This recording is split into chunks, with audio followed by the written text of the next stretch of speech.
Kaleshwaram commission విచారణ కొనసాగుతుంది. కాళేశ్వరంపై రిపోర్టును commission కాగ్కు అందించింది. ఎన్డీఎస్ఏ విజిలెన్స్ ఫైనల్ రిపోర్ట్ ఇవ్వాలని కమిషన్ మరోసారి ఆదేశించింది. ఈరోజు కాళేశ్వరం కమిషన్ ముందుకు 14 మంది పంప్ హౌస్ ఇంజనీర్లు వచ్చారు. ఈ నెల 16న వరకు అఫిడవిట్లను ఫిల్ చేయాలని ఇంజనీర్లు కమిషన్ ఆదేశించింది. కమిషన్ ముందుకు పంప్ హౌస్ నిర్మించిన ఏజెన్సీ నుంచి 2 ప్రతినిధులు హాజరయ్యారు. బ్యారేజీలకు సంబంధించి రాష్ట్ర ప్రభుత్వాన్ని అఫిడవిట్ వేయాలని కమిషన్ ఆదేశించింది. కమిషన్కు ఎక్స్పర్ట్స్ కమిటీ రిపోర్టులు అందించినట్లు సమాచారం. అఫిడవిట్ల పరిశీలన తర్వాత కాళేశ్వరం కమిషన్ పలువురికి నోటీసులు ఇవ్వనుంది. దీంతో పాటు ఎవిడెన్స్ను రికార్డు చేయనున్నారు. ఫస్ట్ ఫేజ్ విచారణను కాళేశ్వరం కమిషన్ పూర్తి చేసింది. కాగ్ రిపోర్టు పరిశీలన తరువాత స్టేట్ కాగ్ అధికారులకు విచారణకు కమిషన్ పిలుస్తుంది.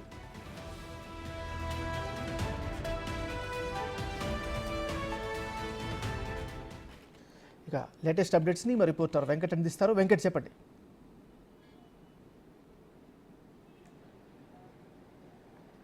కాళేశ్వరం పైన విచారణ మొదటి దశ పూర్తి అయిందని చెప్పుకోవచ్చు. స్పష్టంగా గత 100 రోజుల నుంచి కూడా ఈ విచారణ కొనసాగుతూ ఉంది. ప్రధానంగా టెక్నికల్ అంశాలకు సంబంధించిన పూర్తి స్థాయిలో డేటా సేకరించి ఉంది. ఇప్పుడు కాగ్ నివేదిక కూడా పూర్తి స్థాయిలో నివేదిక అందించింది కమిషన్కు.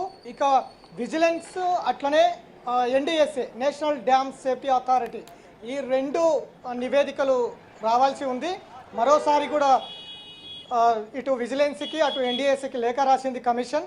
ఖచ్చితంగా ఈ నెల లోపలనే 2 నివేదికలు కావాలని కూడా కమిషన్ కోరింది. దీంతోపాటు ఇవాళ కాళేశ్వరం పైన టెక్నికల్ అంశాలన్నీ కూడా పూర్తయిన నేపథ్యంలో ఇప్పుడు పంప్ హౌజులు ఏదైతే 3 పంప్ హౌజులు ప్రధానంగా కాళేశ్వరంలో ఉన్నాయి, ఈ 3 పంప్ హౌజులకు సంబంధించిన అధికారులు అంటే ఇంజనీర్లు ఇవాళ వచ్చారు. దాదాపు 14 మంది ఇంజనీర్లు వచ్చారు.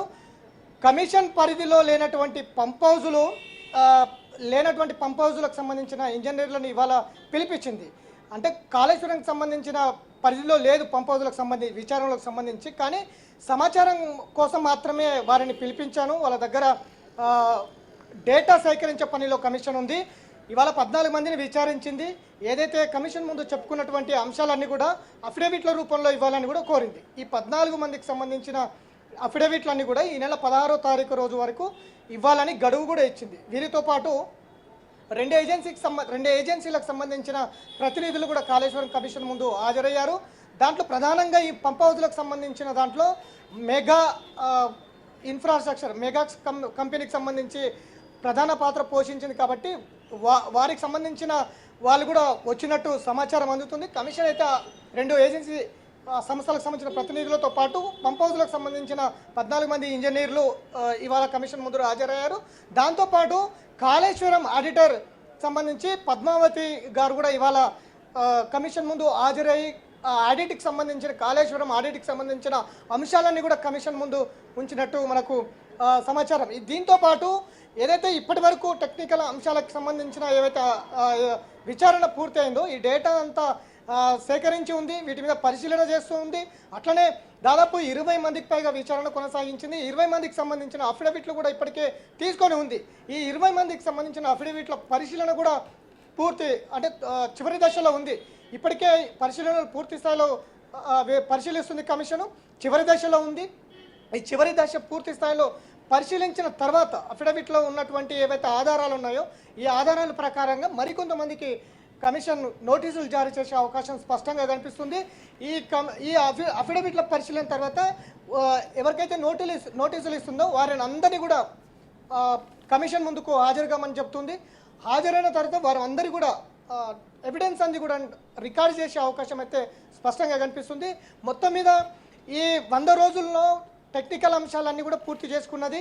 అట్లనే పంప్ హౌజులకు సంబంధించి 3 పంప్ హౌజుల గతంలో ఈ బాహుబలి మోటార్లన్నీ కూడా మునిగిపోయినాయి. ఇదంతా కూడా పెద్ద కోట్లు, ఒక్కొక్క పంప్ హౌస్ దాదాపు 3,000 కోట్ల రూపాయల పైన ఖర్చులయ్యింది. కానీ అంతా విఫలమైంది. పెద్ద ఎత్తున వార్తలు వచ్చిన నేపథ్యం ఉంది.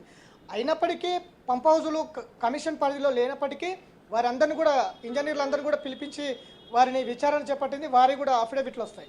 అంటే 2 ఇటు కాళేశ్వరం పైన టెక్నికల్ అంశాలపైన వచ్చినటువంటి అఫిడవిట్లు పరిశీలన జరుగుతున్నాయి. ఇప్పుడు 14 మంది చేసినటువంటి అఫిడవిట్లు కూడా ఇప్పుడు ఈ నెల 16వ తారీఖు రోజు చివరి గడువు ఇచ్చింది. ఈ అఫిడవిట్లు మొత్తం పరిశీలించిన తర్వాత అందులో ఇంకొక ఎవరికి ఇవ్వాలి, అనేది కమిషన్ డిసైడ్ అవుతుంది. ఆ తర్వాత వచ్చినటువంటి వాటిని అన్నింటి కూడా ఎవిడెన్స్ రూపంలో రికార్డింగ్ చేస్తుంది. ఇట్లా ప్రతిదీ అంశము ఎక్కడైతే దీంట్లో కాళేశ్వరంలో ఎవరైతే ఇన్వాల్వ్ అయి ఉన్నారో ఆ బ్యాక్ సైడ్ ఎవరైతే ఉన్నారో వారందరినీ కూడా విచారించే పనిలో అయితే కాళేశ్వరం చాలా స్పీడ్గా ముందుకు వెళ్తున్నటువంటి నేపథ్యం కనిపిస్తుంది. పొలిటికల్ యాంగిల్లో కూడా ఖచ్చితంగా నోటీసులు అయితే ఉంటాయి. ఒకవేళ ఇంతకుముందే మనము విద్యుత్ కొనుగోలు అంశంలో కేసీఆర్ సవాల్ చేస్తూ హైకోర్టుకు వెళ్ళిండ్రు కమిషన్ రద్దు చేయాలంటూ. అంటే ఇక్కడ ఈ కమిషన్ కాళేశ్వరం కమిషన్ మాత్రం భిన్నంగా ఉంది.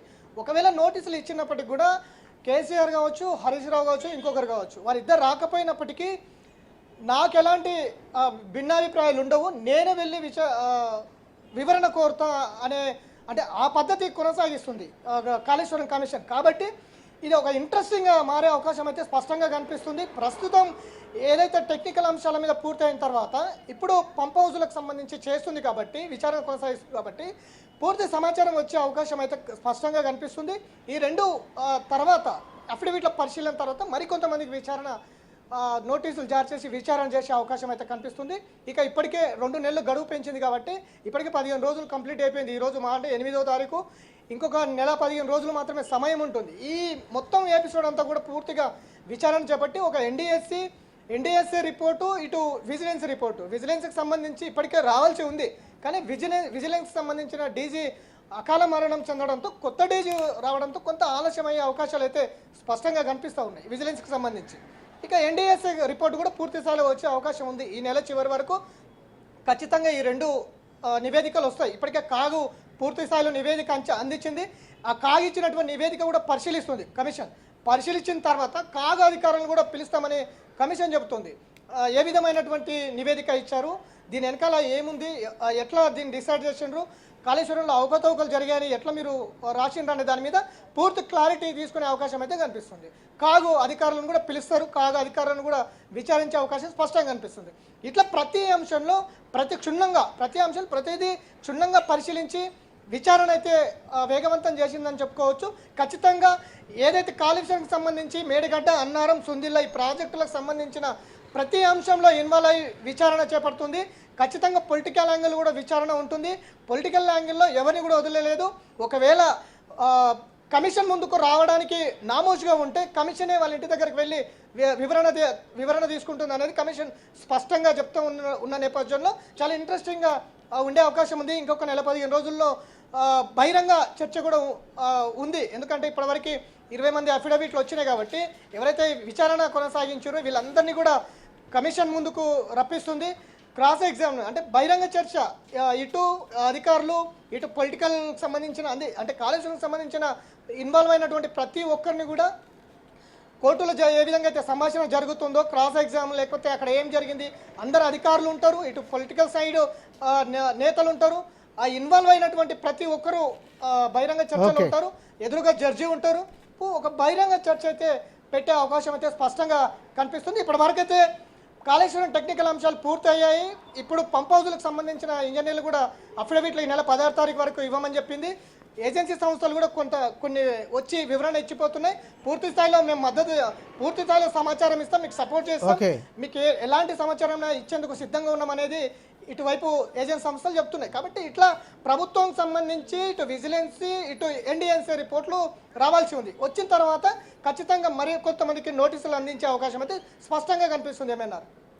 Thank you Venkat.